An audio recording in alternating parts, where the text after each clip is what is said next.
I wanted to begin by asking you a little bit about developing the script, and if it was sort of based on any real-life experiences that maybe you had yourself. I think probably there's parts of my experiences scattered throughout, but nothing super autobiographical. I mean, I think we definitely drew upon, obviously I have more to contribute as a one-time single woman than Daryl does, but he has a, everyone has a single woman inside of them, men and women, and transgendered. But yeah, I mean, when we were in an open relationship, my boyfriend and I, which we made a movie that was loosely based on called Breaking Upwards, yeah, I think I got a taste of how bleak and savage it was to be a single woman in New York City. And that's what Lola goes through in this film. film. Yeah, so I think that was probably the catalyst, that was the seed of the idea, and then we sort of ran with it, and it quickly was not, it was no longer a personal tale. It took off and became something else. Yeah. Well, I know that director Daryl and you have a personal relationship. Yeah. So what was that like working with him on set, since he's directing your words, and was there ever anything like, he wanted to maybe change something with the script, or, what was it like, and also being an actress in the film, being directed by him? Yeah. Well, we co-wrote it, so, the writing process is pretty fluid between us. And I think we've been together for 8 years now, so we've had practice in him directing me.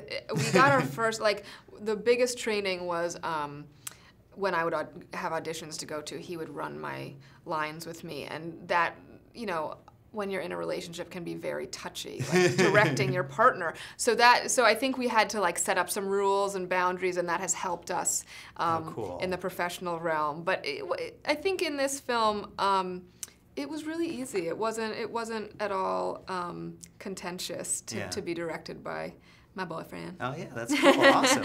Well, I mentioned to you that I loved Alice, your character. Thanks. And I was curious, I mean, did you always write it with yourself in mind for Alice, or did you maybe think you would maybe play Lola at one point, or was it always that character for you? Yeah, we didn't write it initially for me to play. I think when we were first writing this, we thought it was going to be another micro-budget indie film where we would be wearing all the hats. So I think long ago when we were first, conceiving of it, we thought maybe I would play Lola and someone else would play Alice. And then once the script got in the hands of producers and it seemed like we were actually going to be able to make it in a more legitimate fashion, yeah, then we started casting Lola, and Alice felt like a sort of perfect role for me to step into. Have you met any Alices? Do you know Yes. anyone like that that you were able to draw some inspiration from? I do, yeah. And have they seen the movie?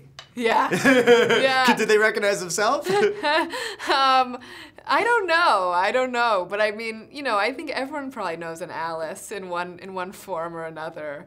And she's, insane and has an insane sort of manic energy, but ultimately is like a really good friend and really funny. Yeah. And so I think, whoever those Alices are, we love you. Yeah, absolutely, absolutely. Well, last thing I'll ask you talked about casting, and obviously Greta as Lola. Can you talk a little bit about getting her, into the film, and then working with her in the scenes where you were Alice and Lola?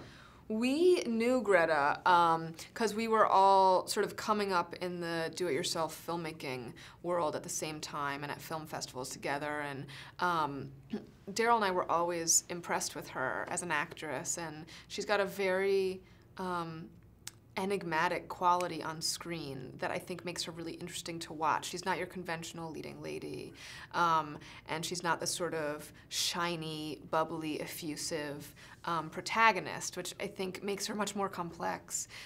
But she's really funny and dry and a New Yorker, and so it felt like a perfect fit for her to be, at the helm of this story.